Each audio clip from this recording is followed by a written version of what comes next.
बोले श्याम रामचंद्र की जय।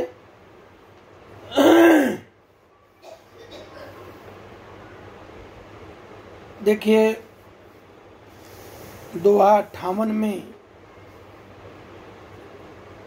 गोस्वामी तुलसीदास जी ने ये कहा कि काटई पे कदरी फरे कोट जतन को सींच विनयन मानति जलधि जड़ विनयन मान खगेश सुनु डांटई पय नवनीच।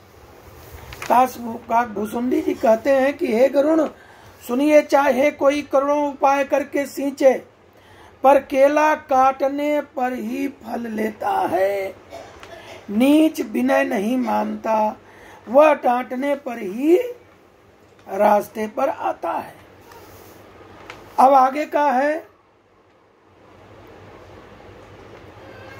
सभय सिंधु गई पद प्रभु के रे क्षमऊ नाथ सब अवगुण मेरे गगन समीर अनल जल धरनी इन कई नाथ सहज बड़ करनी तव प्रेरित माया उपजाए सृष्टि हेतु सब ग्रंथ निगाये प्रभु आयसु जही कह जसाई सोतई भांति रहे सुख लाई। समुद्र ने भयभीत होकर प्रभु के चरण पकड़कर कहा कि हे नाथ, क्षमा हो नाथ सब अवगुण मेरे। हे नाथ मेरे सब अवगुणों को क्षमा कीजिए। हे नाथ आकाश गगन समीर अनल जल धरनी ये सब की करनी स्वभाव से ही जड़ है। उसने समझाया कि देखिए हम लोगों का स्वभाव जो है जड़ का है। जैसे हवा का स्वभाव है, चाहे कुछ भी हो, ये नहीं देखती है कि यह पेड़ दुबला पतला गिर जाएगा, नहीं, वो जड़ता स्वभाव के कारण चल रहा है। उसी तरह अग्नि है, किसको जलाना है किसको नहीं जलाना है ये नहीं है, जलाना है तो जलाना है। जल है, किसको सींचना है कहाँ पड़ना है कोई भाव नहीं, पृथ्वी पर कोई भाव नहीं। तो इसलिए ये जड़ स्वभाव के हैं। आपकी प्रेरणा माया ने, आपकी जो प्रेरणा से माया ने सृष्टि के लिए उत्पन्न किया है, सब ग्रंथों ने माना है कि जिसके लिए स्वामी की जैसी आज्ञा है वह उसी प्रकार से रहने में सुख पाता है। बड़ी अच्छी बात समुद्र ने कहा कि आप ही ने तो आज्ञा दी है कि जड़ता स्वभाव से अपने को सही ढंग से रहो।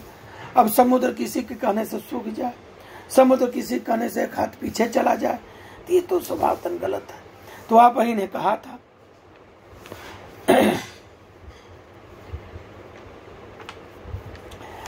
फिर प्रभु भल कीन मोहि सिख दीनी मर ज्यादा पुण्य तुम्हारी कीनी ढोल गंवार शूद्र पसनारी सकल ताड़ना की अधिकारी। यहाँ पर ये शब्द आता है, ये गोस्वामी के द्वारा लिखे हुए शब्दों पर बहुत से मूढ़ व्यक्ति इस पर इसको दूसरे भाव में रख करके वो जो है करते हैं। देखिए उन्होंने कहा कि प्रभु ने अच्छा किया, मुझे शिक्षा मतलब दंड भी शिक्षा के अंतर्गत आता है। कैसा? जैसे कोई शिक्षक एक बालक को कहता है कि कल 14 का पहाड़ा याद करके आना, नहीं तो बड़ी मार मारूंगा। इसका भाव ये भाव नहीं है कि कल वो जान मार से मारा जाएगा। ये दंड है, ये शिक्षा का एक प्रकार है।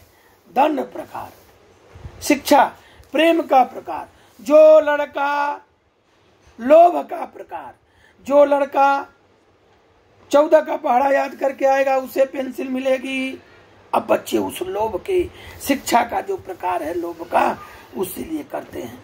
उसी तरह दंड का प्रकार, उसी तरह मर्यादा सम्मान का प्रकार। जो लड़का 14 का पहाड़ा याद करेगा उसे प्रथम पुरस्कार आगे बैठने को दिया जाएगा, सम्मान का पुरस्कार।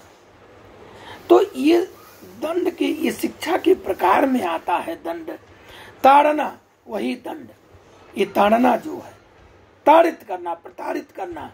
मैं तुम्हें कल इतनी मार मारूंगा अगर 14 का पहाड़ा नहीं याद की। तो प्रभु बल कीन मोहि सिख दीनी, मर्यादा पुनि तुम्हारी कीनी। प्रभु ने अच्छा किया जो शिक्षा का दंड हमने, किंतु मर्यादा जीवों का स्वभाव भी आप ही का बनाया हुआ है। ये जो हमारा जड़ता का स्वभाव है यह भी तो आप ही ने दिया है। ढोल गंवार शूद्र पशु नारी, ये सब शिक्षा के अधिकारी। बोले महाराज ढोल, उन्होंने कहा कि ये ताड़ना कहाँ कहाँ जरूरी है। ताड़ना के बहुत अर्थ हैं।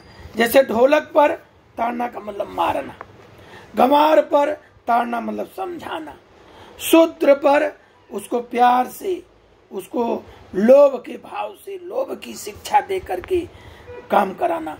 पशु को ताड़ना, जा बेटा ऐसे ऐसे करते हैं, तो अभी मारूंगा, आगे चलो, वो बैल आगे चलता है।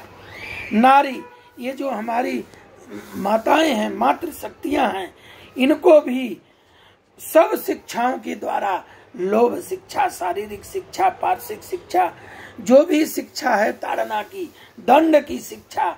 देखो आज तुम उसके घर नहीं जाना, नहीं तो मैं नाराज हो जाऊंगा और तुम्हें मारूंगा भी, ऐसा भी बोल देना। डर धलाना, मारना नहीं, इसका अर्थ मारना नहीं है। देखो उसके यहाँ तुम मत जाना, उसने हमारा तिरस्कार किया था, वो मत जाना। ये डर, भय की भावना, लोभ की भावना। अगर तुम अपने पीहर मत जाओ तो इस महीने तुम्हें हम बढ़िया साड़ी खरीदेंगे, लोभ की भावना, ये सब ताड़ना में आता है।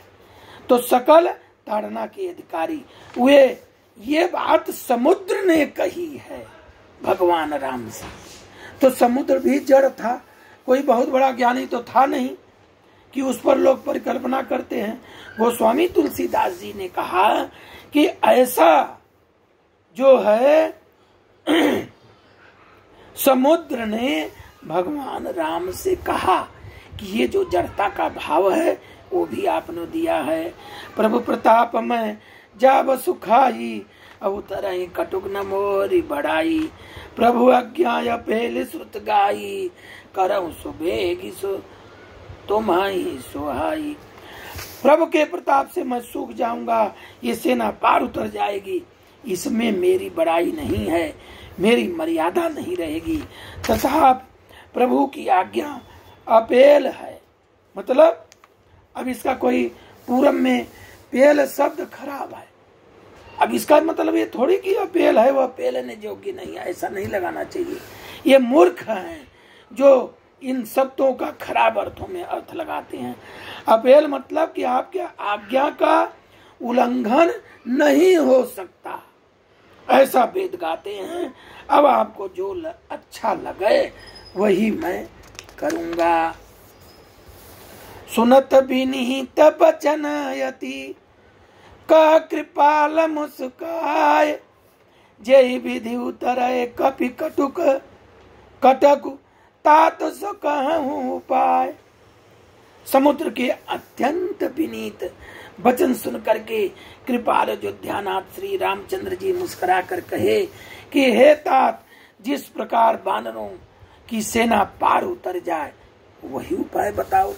क्योंकि मर्यादा पुरुषोत्तम राम हैं, ये किसी मर्यादा का उल्लंघन नहीं कर सकते कि मैंने समुद्र सुखा दिया। मैं वो चाहते तो एक बाण मारते, सूख जाता, सारी सब सेना पार हो जाती। लेकिन यह कहानी बन जाती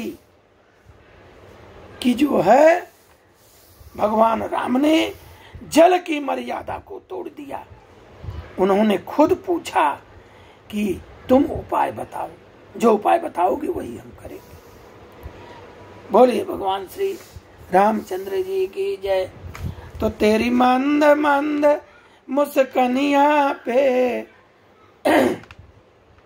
तेरी मंद मंद मुस्कनिया पे बलिहार राघव जी, हो बलिहार राघव जी। तेरी मंद मंद मुस्कनिया से, तेरी मंद मंद मुस्कनिया पे बलिहार राघव जी, हो बलिहार राघव जी। बोलिए राघव महाराज की।